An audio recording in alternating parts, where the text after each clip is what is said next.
Hi guys! So, it's me again. So, today, magsasagot ko tayo ng mga comments, ng mga questions regarding sa ating mga previous video. So, sabi ni Aprilyn Bonida Galila. So, sabi niya, "Hi ma'am, pasensya na sa istorbo. Pwede po bang magtanong? Ano po ang pinagkaiba ng PD patient and HD patient? Thank you." So, ang tinatanong niya guys is ano ba ang pinagkaiba ng hemodialysis at peritoneal dialysis? So, based on my experience, parehas ko silang naranasan. Opo, parehas po ako nag-undergo sa dalawa, which is the PD and HD. Ano nga ba ang pinagkaiba ng PD sa HD?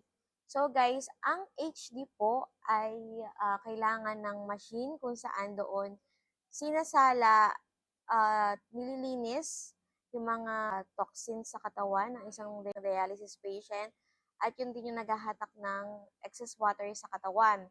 Yung nililinis po dun is blood. While the PD, dalawang types ang PD, which is the CAPD or yung manual at yung APD, which is yung may kailangan ng machine. So, based on my experience, ang ginagawa ko po sa dialysis ko ay manual or yung CAPD.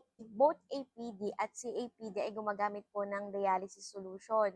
So guys, ito yung ginagamit sa CAPD. Ayan, every dialysis ito yung ginagamit namin. So, while HD po kasi ang HD, yun nga, kailangan nila ng dialysis machine kasi 'di ba doon nga nililinis yung dugo nila. While sa amin, ito na mismo yung naglilinis ng aming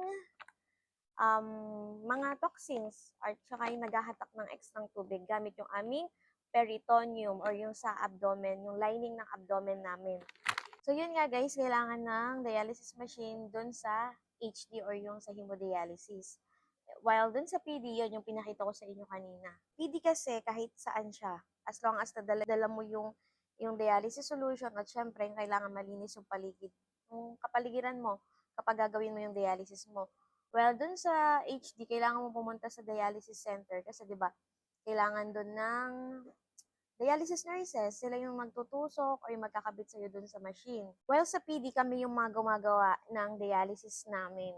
Bago kami palabasin nga sa ospital, after kami kabitan ng catheter o yung access namin, ay tinitrain kami yun. Para pag uwi sa bahay, kami na lang yung gagawa ng dialysis namin.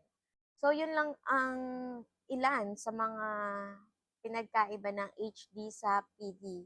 Pinagkaiba sila pero same lang din sila ng goal, which is yun nga, yung malinis yung toxins, mailabas yung toxins, at mahatak yung water o yung extra water sa mga katawan ng mga dialysis patient. So, I hope nasagot ko po ang iyong tanong, Miss April or Ma'am April. So, if you still have questions, feel free to comment on this video. So, yun lang. God bless.